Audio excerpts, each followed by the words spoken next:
And Rice's The Immortal Universe continues to chug along as I'll give you my thoughts and reactions to the second episode of Mayfair Witches called The Dark Place, right after the jump.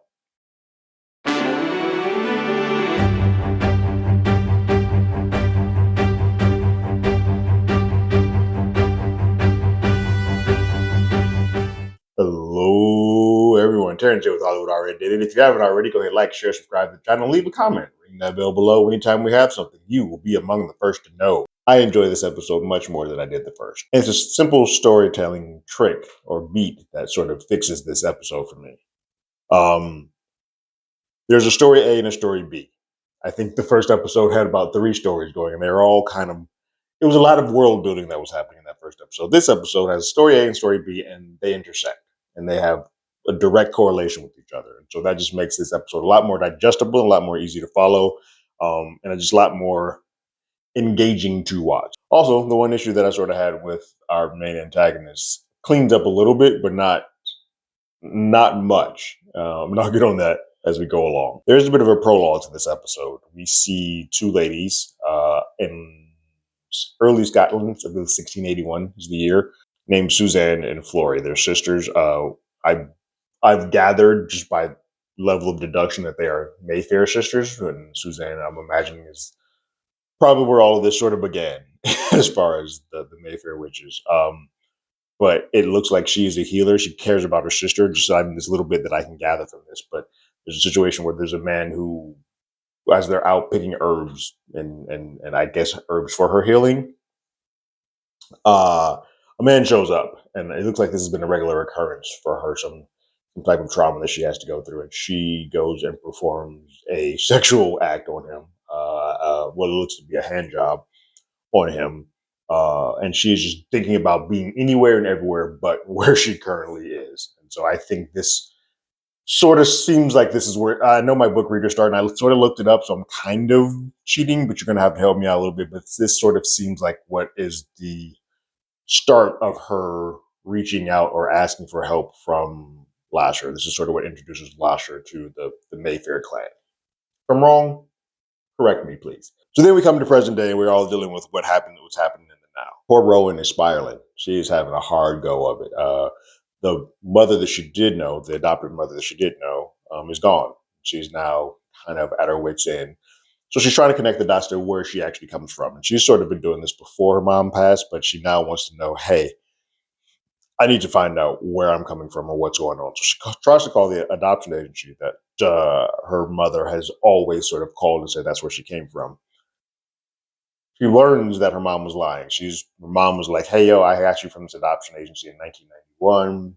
But they were like, we weren't established in 1995. Now, some of this, I think that's the lie that she's told, but I think this is also a lie to sort of protect them, because there's more to it than what's being said. But basically, the short end of this is Rowan realizes that she's caught in a lie, and she needs to find out more about who she is. So Shannon just gets some understanding. She's at a loss for words. She has these powers now. She thinks she can do things now, and she has nobody to sort of help her explain it. So she's spiraling, and she's using alcohol as her medication. She's in depression.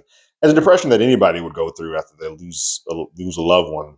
It's amplified when you have powers and you don't know what the hell is going on with your body. While in her dark depression, we noticed that the last episode, Lasher was sort of washing in on her. So Lasher goes to Deirdre and informs them through whatever hidden place, whatever hidden level that they can talk to, informs her that I found our daughter, and I'm getting her to come to us, but I need you to wake up. I need you to wake up now. And she does. She wakes up, and Dr. Lamb, who is administering the drugs, kind of is like, cool, I'm going to need you to take it easy.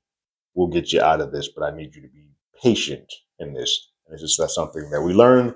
The Deirdre does not have a lot of patience. She's ready to get up and go. And he's like, no, it's going to take a couple of weeks. It's going to take maybe a month, but I need you to sit here. And she does for the moment. She pretends to be still in a comatose state. But you tell Deirdre ain't going to be here. She just woke up and she's got her daughter on the brain. She's got a daughter that was taken from her from birth. So she's getting the hell out of there. We go back and see that Rowan has managed to do a couple of surgeries post her mom. She's gone into work every day. it's a weird thing how the brain works when in pain. But a lot of times when you go through trauma or pain or depression like this after the grief of a lost one, um, you should take some time off from doing your regular day schedule. But she's just going hard for first in. Some of this because she doesn't know what's going on. She doesn't know who she is. She doesn't know what her life is anymore. So she's still actively going to work, even though they're like, you should have probably taken some days off. And she goes in and realizes that she calls in actually to see what's on the board for her, operational wise. That's how surgeons get their operations. They know what's on this board. And they can see how many times they've been scheduled in. This time, her name's been cleared off the board altogether. She goes in to talk to her boss, and he's like, "Yeah, we're removing you." She's like, "I'm successfully done 6 surgeries since my mother's passing. Like, I'll be okay." He's like, "Yeah, you have. However, you kept them longer under anesthesia. You're a step slower. You've made rooms that are room for error, and you're not your normal up to par, the best of the best that you typically are, Rowan. So I'm just saying you should probably take some time. You should probably go talk to our therapist." She does. She goes to have a convo with the therapist upstairs, on a couple floors up, and it's going about as well as you think it would be going between Rowan and the therapist. And the therapist starts diving into the mother and to like the sense of knowing. Then it brings up Daniel, the boy toy, and she's like, what are you getting at?" And it becomes a bit aggressive for her, and she starts. All of a sudden, the therapist gets a headache, and it seems like some of Rowan's powers are a little bit out of control, and she gets a nosebleed. But at that point, Rowan kind of sees what is happening to her. He's like, "No, I gotta get the hell. I don't want to harm her. Like she's just doing her job." She gets out of there. While this is happening, Cyprian is running around and walking around Rowan's place and touching things to sort of get images to see what's going on in her life. And he sees that when she's drinking wine, she's just in a ball crying. He sees the situation when she did get angry and have the doctor collapse. He can see that she is in a very, very dark and dangerous place because she just has no knowledge of what's going on. She has no connection. She's just kind of the spinning wheel lost in the woods, and needs some type of guidance or somebody to help her through. Once she leaves the therapist, she goes to her car, and there's bird shit all over the place. You know how that is when you wash your car, but no, there's bird crap everywhere. And then she looks up and she sees a murder of crows above her, and she starts looking a different way, and a couple of those crows start falling out of the sky and falling directly on her car. Mind you, Cyprian is watching this the entire time. He's staying a little bit further away. Not clearly good enough because she does sort of spot him as this goes along. But she takes the bird, wraps a couple of them up, and puts them in the car. And then she goes to the beach to bury them and put them in the sand. And then she just sort of passes out at the beach. While she is passed out, Cyprian is there. He's keeping a watchful eye on her. He calls back to the adoption agency and to tell them that, hey, something's wrong. We need to interfere. I know we were always told to not just let her be, but now that she doesn't have her sort of beacon that's kept these powers and everything at hush for a bit, I think we need to go ahead and tell her what's going on. I remember when I was in the same situation and I was sort of my wheels were spinning. She just has no way in, and I think I can be that for her. They was like, nope, not what we're supposed to do. Keep it down. No way that she should be knowing what's going through, and just keep her away from here. While Rowan is asleep on the beach, she goes into a dream state. In this dream state, she looks like a knockout in this green dress, and she's following her adoptive mother around to tell her to come here, and it's kind of just taking her through parts of a manner that she doesn't have any real recollection or any knowledge of. She eventually comes out of that fever dream after kind of just looking around and getting a lay of the land, but nothing connects with her. She wakes up and there's a biker party that is started on the beach around her. She's sort of startled and disillusioned and delirious a little bit. She starts walking, and there's things happening around her where it looks like her powers are always sort of in effect without her being in control of them. But she clocks Cyprian, and she's like, "Why are you following me?" And they have a discussion. It doesn't go well because you just see a dude following you out of nowhere, and you don't know what or rhyme or reason to it. And she's already sort of disillusioned coming off the beach. She's going to feel a type of way. He tries to tell her like, I can help you. I'm here. I've been following you. I'm the one who's in charge of your case. Uh, and he tries to grab her and tell her like, no, don't go. And the same situation has happened to all the other men that have happened to him. You see the image of her sort of seeking into his brain and popping something, and he falls out and goes into a coma. The ambulance show up and they cart him off, and they still have a pulse, and they're trying to resuscitate him. She gets into the back of the ambulance with him, even though she's not family, or clearly not family. But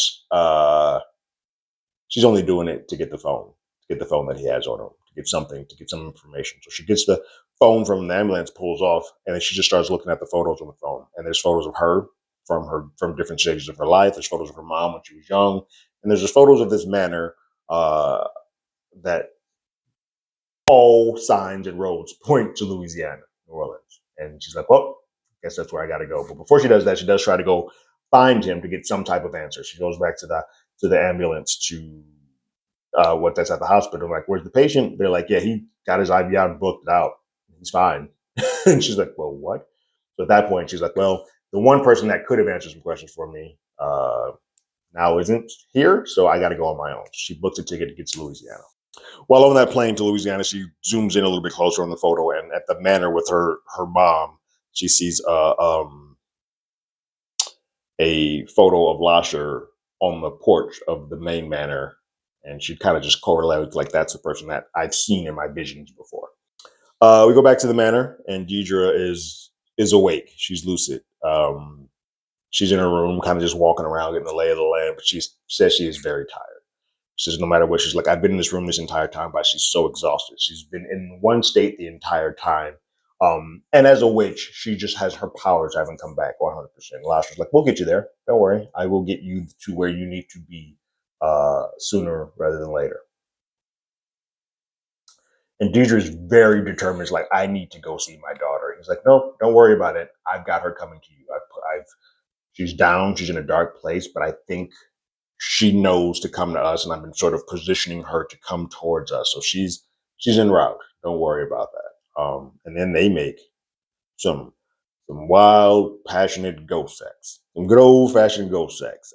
It's cool to see. It's layered in scenes where it looked like, yes, Lasher is on top of her and they are making love. And then obviously by the same token, it's all in her head. He's gone. He's there, but it's just physically anybody else that walked in the room wouldn't be able to see it. So it plays well.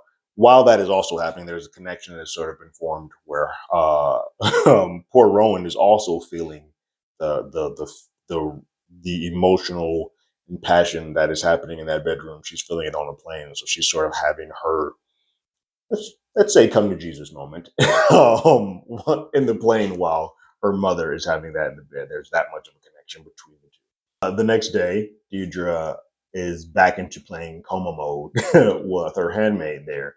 Her handmaid is like, yo, I heard some noises. I heard about them noises. But she kind of just doesn't think much of it. She's like, yeah, I heard them noises. Those are the type of noises that came from some other stuff that used to happen back in the day. But then Carlotta comes and goes out on an errand, and when she does, Deidre gets up from her chair and tries to walk out the manor.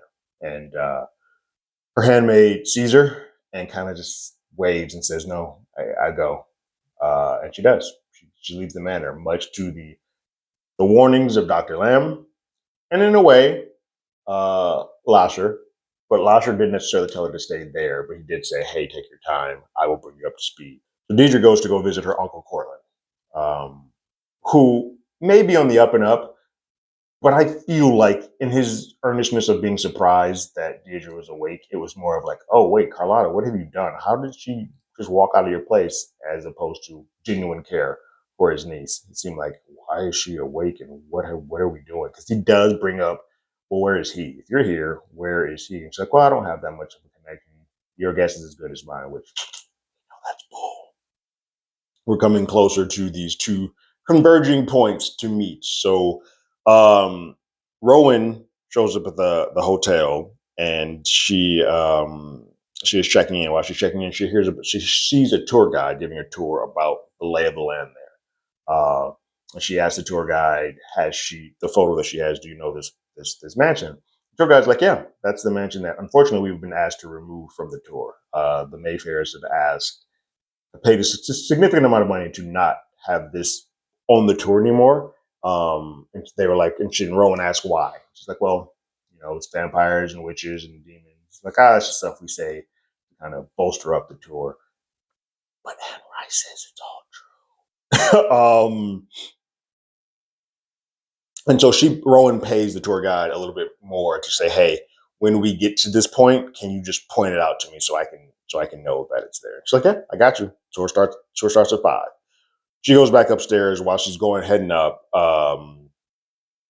Cyprian calls her to say, hey, we need to talk.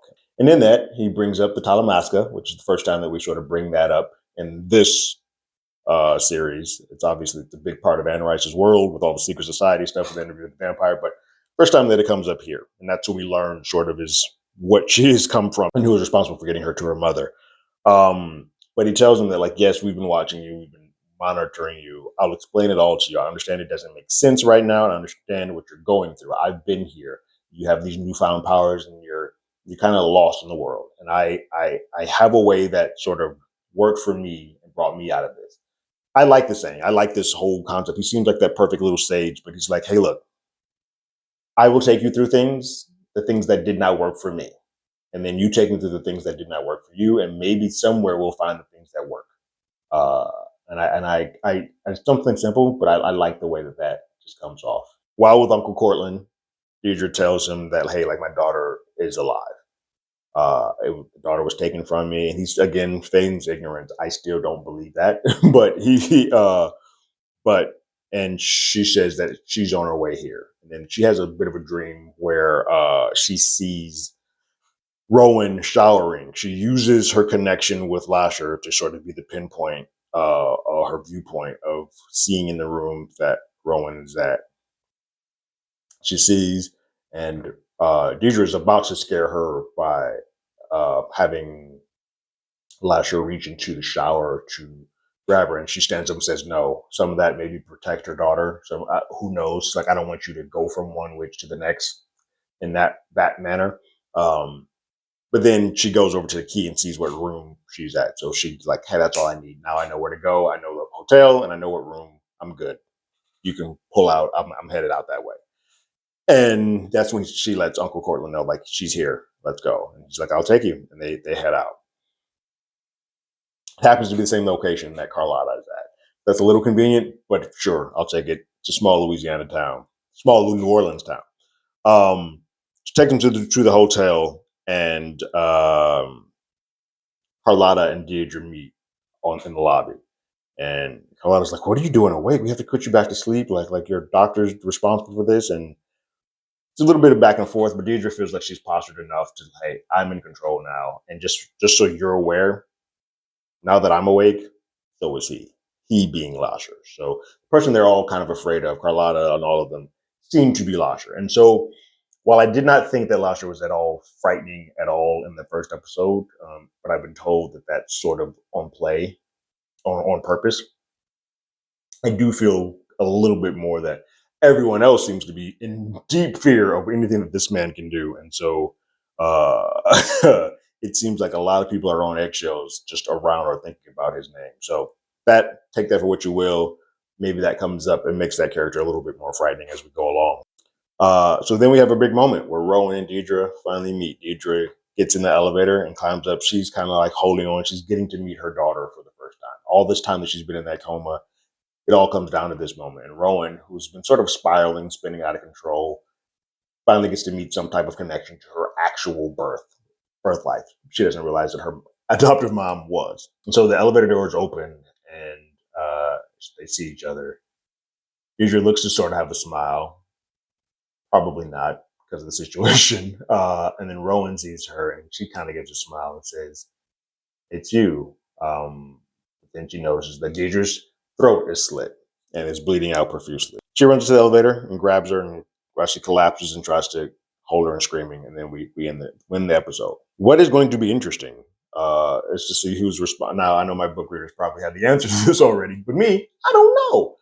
It's going to be interesting to see who's responsible for slitting Deirdre's throat, because clearly there was nobody that came in the levels of elevators from that point, at least not what we've been seeing. I don't think from her level to up top, no one has been seen. There's a lot of spirits and a lot of people around there. Lasher, the Cortlands, the Carlottas, there's a lot of folks that could have caused harm to Deirdre before getting to see Rowan. And it seems like a lot of people are going at painstaking costs to have kept Rowan sort of in the dark. But I think, if nothing else, keep closing off seeds that connect her to something that she can understand or she can know. She's going to get angry and more upset and or darker.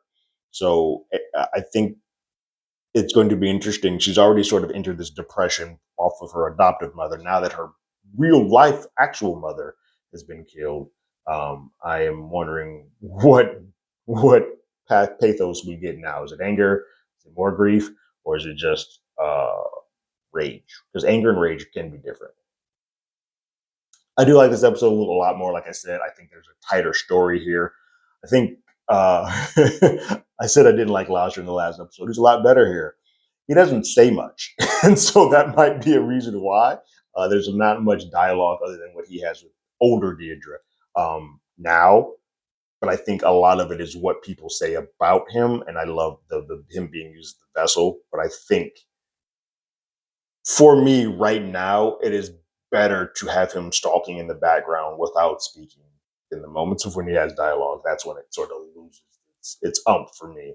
But I'm told I'm sticking with it. I'm gonna hang in there. I feel like it's gonna get better as we go along. But this episode already is an improvement from the first. So if we continue this scale up, I think I will be fully invested in this series. And Alexandra Daddario is doing some really good work. I'm interested to see what becomes of the duo of Cyprian and Rowan when they finally do meet. And I do know that the Cyprian part of this is sort of new to myself and the book readers because that character is sort of an amalgamation of two characters. So we'll sort of learn that part as we go along together. What did you guys think about this second episode of Mayfair Witches called The Dark Place? Leave your thoughts and comments in the comments below. If you haven't already, you can follow us on Twitter at HollywoodADI. You can hit us up on email at HollywoodAlreadyDidIt@gmail.com. We also have a podcast with the same name. That's on Google Podcasts, Spotify, Apple Podcasts, any other place podcasts. We're there. Like always, I got my ticket. You got yours.